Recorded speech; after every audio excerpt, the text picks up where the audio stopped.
All right. Welcome back. Welcome back. My name is Curtis Bond, and I help entrepreneurs build generational wealth with real estate.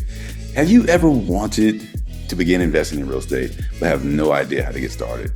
Then you are in the right place, my friend. Today we'll be breaking down how to begin investing in real estate. So, step number one, how do you find your first deal? Well, there's a couple of different ways you can do it. There's some free methods, some paid methods. I'm gonna give you all the sauce today, all the juice. First free method number one, driving for dollars. Man, can you imagine? I've done this before. Can you imagine just hopping in your car and finding your first deal? You can do it for free. You know, you got the windows down, air blowing in the wind, that kind of thing. But yeah, you can literally get in your car, drive around in your neighborhood of choice, and all you gotta do is locate a property that's in distress of some sort. It's got to have maybe the grass is too high, or I don't know, a car's on blocks out front, that kind of thing. Something unusual for the neighborhood. It looks disheveled. It's not the best looking house on the block. That might be your deal, my friend. You can actually leave a note. You can leave a business card. You can actually just write your name and number on the back of a note on a napkin or whatever, and say, "Hey, Mr. Seller, I see your house. I'm interested in buying your house potentially. Call me back at such and such a number, 980 whatever." That kind of thing. So you can actually find a great deal like that. Not saying it's going to be easy. It's going to be a lot of driving, definitely. You'll be driving a lot. That's why they call it driving for dollars. But yeah, you can actually find a deal like that. It's free. All it costs you is time. That's method number one. Got some more methods for you though. Bandit signs. We buy houses like the top signs. You can be that guy or gal that's leaving those signs in everybody's neighborhood. You can be the legend in your neighborhood. You can be that mysterious person that's putting that sign out there. I've done it. Been there, done that. I've done it myself, man. It's not fun. You feel like a bandit. You really feel like a bandit putting those signs out there. Some communities frown upon that, not gonna lie. The HOAs might not be your best friend. But it is a way to find a deal. I've mostly had investors call me for that type of method, but it does exist. You can potentially find a method. I've heard good things about it. I personally haven't had a huge amount of success with that. So no, I don't necessarily recommend it, but whatever. It is a method. It does exist. I'm here to tell you things that work and things that don't. I'll give you my opinion on it. Sometimes it works, sometimes it doesn't. Anyway, the MLS. This is free, guys. It's free. Hey. Keep in mind, there's more competition. It's free, but it comes with the trade-off of competition. Like bandit signs comes with the trade-off of you got to get out there and the cloak of darkness. Put these signs out there. We're driving for dollars. You got to spend a lot of gas money or a lot of your time try to find a deal. So, hey, the MLS is convenient. You don't have to leave your house. You can find it online. It doesn't cost you very much. Internet access, basically. But yeah, you can find a deal there. More competition, but I'll tell you what, the secret sauce to working online with agents is in the follow-up. I've already talked about that ad nauseum in other videos. I'm not going to keep harping on that. But yes, you can find a deal on the MLS. Totally doable. Totally manageable. Absolutely does work. Investor meetups and networking. Hey, man, real estate can be a team sport. Be out there, rub elbows, so to speak, with other investors. Talk to them, see what's going on. They might just be a tired landlord. You never know. In fact, maybe you should start off by say, "Hey, I'm looking for a tired landlord. Any tired landlords in here?" Just raise your hand. see who raises their hand and target that person. Pounce on them like a viper. But yeah, looking for tired landlords, guys. So networking, hey, another free method. You can possibly find a deal like that. There are some paid methods, though. Paid methods. ISP Delete, great platform. You can actually buy seller leads, direct to seller. No agents involved. You're talking directly to the seller, guys. These are hot leads. You get to pick which county you want, what city you want, what type. Is it multifamily? Any type of thing, man. This is basically like eBay for seller leads. You can pretty much pick out what you want. How cool is that? But yes, that's excellent sauce right there. I mean, that's secret sauce right there. The price range is going to cost you more. It's not going to be free. It's going to cost you That's anywhere from 35, $20 a lead, all the way up to like $400.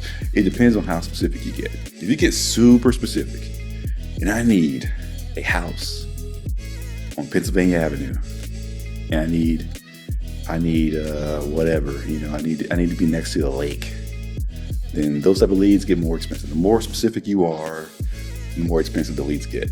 But hey, you're not having to go out there and find a lead yourself. You're not getting out to drive for dollars, and you just cut to the chase. This guy's ready to sell. Let's work a deal out. So that's how the pros do it. Lead Zillow is another great site. Again, well, this one's a little different. Like ISP Lead is more of a kind of like a buffet. You get to really pick out what you want, when it comes to leads. You get to pick out the county, all that kind of stuff. Lead Zillow, what they're going to do is they're going to just whatever leads are coming in, you give them a specific area you're interested in, but other than that, you don't get to pick it out in advance. It's going to just send you whatever leads come in as quickly as they come in. They hit your inbox, and you can just call them back immediately. Another great way to get leads, but I prefer being able to see where the lead's coming from and know a little bit more information about the lead before I buy it. Lead Zillow, you don't really get that kind of detailed analysis. You don't get that kind of breakdown. They just basically, you tell them what county you want, what state you want, and they just bam, bam, bam, bam, bam. You get like 15 emails in a day. But yeah, you'll definitely get a lead like that. 1,000%. You'll find a deal like that, rather. 1,000%. That is easy. But yeah, if you've not worked those type of leads, I wouldn't recommend it for a beginner. I would definitely recommend like the MLS or driving for dollars just to get your feet wet. Those are probably my two favorite methods for somebody who's brand new to real estate investing. So hopefully that helps. But yeah, once you progress, keep those other options in mind. Definitely ISP to lead and Lead Zillow. You definitely want to circle back around to those once you know your numbers and know what you're doing to a little bit better degree. Now, step number 2, how do I know if I have a deal or not? This comes down to comping, guys. Comping means you're looking at comparable properties that are similar to my property. So let's say you got a property on 123 Main Street. You can use a site like Zillow to figure out, do you have a deal or not? It's free. They've got terabytes of data going back 20, 30 years easily, and as long as that property's been on the MLS within maybe the past 10 years, so you're going to find great data on that property. So that's free. Doesn't cost you anything. You can use Zillow for 80 to 90% of your deals. You can use that information there to start to quantify, do I have a fantastic deal or not? You absolutely can. So here's comping in a nutshell. Here's what you're going to do. You're going to find your property on Zillow. You're going to draw a nice circle around it, like a half-mile radius or less if you're going to get super specific. And you're going to draw a circle around it using the pencil tool. And you're going to just focus in and filter out everything that's not like your property. So if your property is a single-family home, for example, if you're investing in a single-family home, you're going to find other single-family homes. You want to filter out everything that's not a single-family home, get rid of all those. And you want to find properties that were built within plus or minus 10 years of your property. So if it's 20 years older than yours or if it's 20 years younger than yours, you probably want to try to avoid those, because the more closely matched you are, the more like kind it is to your property, the better you can compare and project out, like, this is what my property is going to probably sell for, within the near future. And then you don't want to go back further than like maybe 6 months. Depends on the market, depends on what's going on in the market, the local market especially. But 3 to 6 months is about as far back as you want to look. So anything that's sold 8-9 months ago, don't use it unless you absolutely have to, because the further back you go, the more inaccurate you're going to be with your calculations there. So you're looking for a property that's like kind. If it's a single family, find a single family. If it's multifamily, find a multifamily. In particular, if it's like a duplex, find a duplex. Triplex, find a triplex. That type of thing. But yeah, find similar properties, half-mile radius, no older or younger than plus or minus 10 years. We'll stay within that range.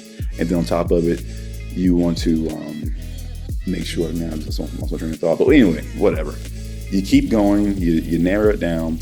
You also don't want to, So if there's any major borders or boundaries, for example, like if there's a major highway cutting through the neighborhood, you want to make sure you stay within your side of that boundary. You don't want to cross major highways or anything like that. You want to stay half-mile radius. If there's any major obstacle or change in the neighborhood, you definitely want to stay within that border as well. You want to avoid crossing those major highways or major roads, that type of thing. You want to stay as close to your property, as similar to your property as you possibly can. And then that way, you can look at those houses that are left that are similar to yours. At this point, they're extremely similar to yours. And you can start to figure out, hey, this is what my property might sell for, in the next 2-3 months or whatever. That's how you start to do. That's how you start to develop the skill of comping. There's more nuance to it. You'll learn more skills about it. This is not specifically about comping necessarily, but that's in general how you do it. But you definitely want to learn how to comp to a high degree. So that is step number 2. And again, you can get a lot of information off of Zillow. And here's an extra tip for you. If Zillow doesn't have the information you're looking for, you can absolutely go to another site called PropStream. You might want to write that one down. PropStream, fantastic site. I don't know where they're getting their data from, but when Zillow fails, a lot of times that's where PropStream steps in. I'm not getting sponsored by those guys. They don't know I exist yet, but they will one day. But yeah, they don't know I exist, so I'm not getting paid off that. But you definitely try to use PropStream if you absolutely have to get the data. Now, your next question might be, how am I going to pay for this, Curtis? How do I pay for my first deal? Fantastic. It's actually not as complicated as you might think. There are what's called hard money lenders out there who will absolutely love to work with you if you have a good deal. If you have a good deal, when I say good, like it's actually something that makes sense on paper. It cannot be you overpaid for this house for like $80,000. They're probably not going to take that type of deal. Like, it has to make sense on paper. They've got their own criteria. They're going to crunch the numbers on their end, which is actually, to be honest, a good thing, because they're not going to invest in something that's a bad deal, just point blank. They might invest in marginal deals, so you got to be careful. They're not like the stopgap of all stopgaps. But if you're new, that's a good indication. Like, if these guys are not willing to invest in this deal, it's probably not a good deal. But yeah, like I said, hard money lenders, they will analyze the deal on their end, and if it makes sense to them on paper, hey, they'll probably rock and roll with it, which is a great thing, because guess what? They will cover 80% of your deal. They'll cover up to 80%. Most hard money lenders, you can throw a rock on the internet and find half a dozen or more, 1,000 hard money lenders, and they'll be more than happy to give you money for a good deal or a decent deal. And like I said, they'll cover up to 80%. So all you really got to worry about is 20%, which I've talked about in other videos. That top 20%, that down payment, that's all you really got to be worried about, concerned with. So in any particular deal, you don't really worry about coming up with 20% of it, because hard money lenders are out there. And the cool thing about hard money lenders, they're not analyzing you as the investor. They're actually looking at the deal. They're looking at the property, at the deal, see if it makes sense. And their requirements are far less strict than a lender who would give you a loan on a personal loan. Like if you come to somebody and want, like Bank of America, for example, you want to get a loan for a house and a mortgage, they're going to turn you upside down. They're looking at your tax returns. They're looking you upside down, your everything about you, your income statements, your W-2s, your employment history, all these different things. When it comes to hard money lenders, you have like a 600 credit score, and you're pretty much fine. I mean, they want you to have like a little bit of money in the bank, but not a lot. I mean, just enough to cover, the down payment, and maybe like a couple months, for like any other expenses coming out. And if you're doing like a rehab, but for the most part, they'll just cover the loan and not really ask you a whole lot of other questions. It's not nearly as strict or as complicated getting a hard money loan versus getting one for your house, your own personal house. All right, so loans are easy. You can get a hard money loan. Another way you can fund a deal is a HELOC, home equity line of credit. So if you have a house now, you can pull some of that equity out in the form of a HELOC and actually invest that in real estate. How cool is that? It's your money anyway, just sitting there doing nothing. You might as well do something with it, something cool. So that'll be another way to fund your deal. Now you can do a self-directed IRA. So if you have a 401k, you might be able to convert that into a self-directed IRA and actually put that money, invest that money wherever you would like to. How cool is that? Hey, I think that's a good idea. I like the control of knowing where my money's going, what it's doing. So if you're like me and you want more control, then a self-directed IRA could be the way to go. You can also get a business line of credit. You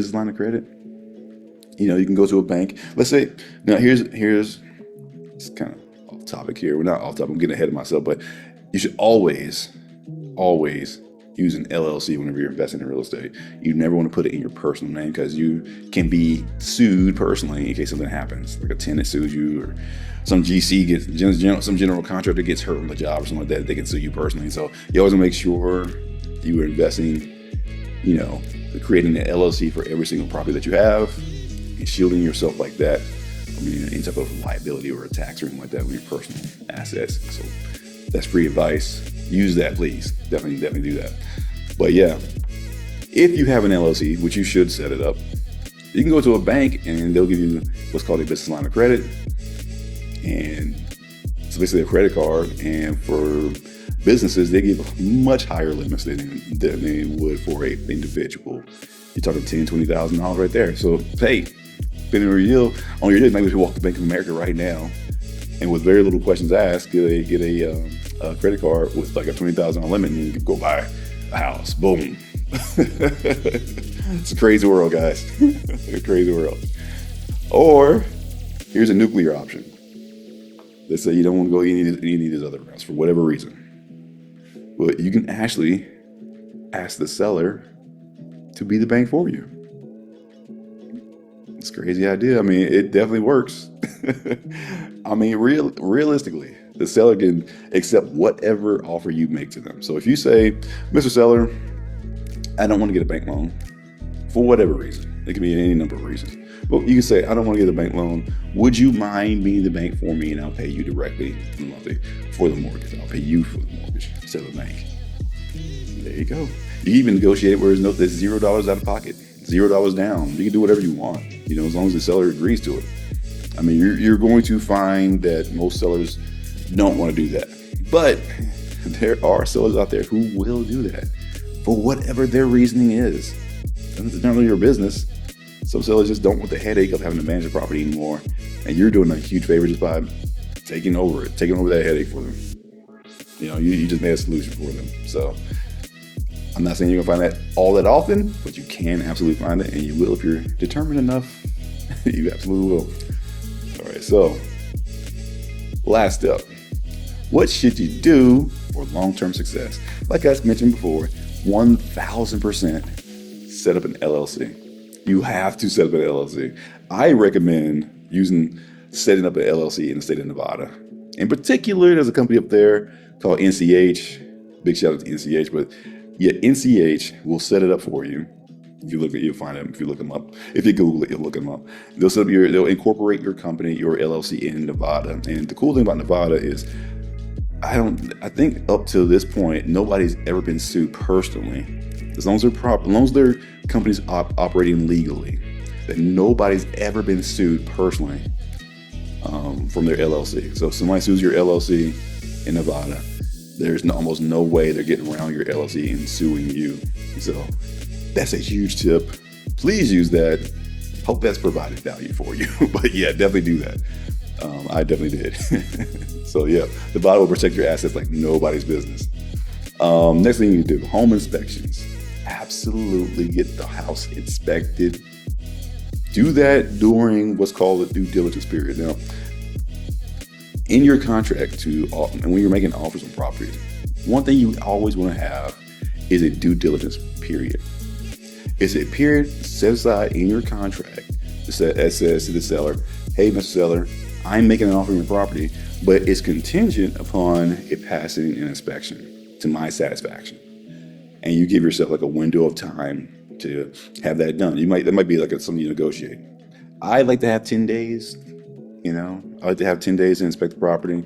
That's just me, but you can negotiate it down to 7 days. Depends on how soon you think you get it done, and have a general contractor get in there and all that kind of stuff. But assuming you have that in your contract, which you should always have that in your. If a seller does not agree to letting you have it inspected, unless you know for a fact your numbers and you know you're a general contractor or something like that, and you're confident like that, you should probably walk away from that deal.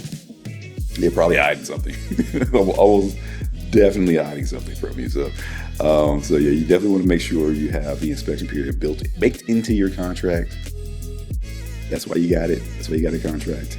You bake it in, and make sure you abide by it. Make sure you get the property inspected by that time period, and you can, with zero consequences, walk away from that deal if it doesn't pass inspection to your satisfaction.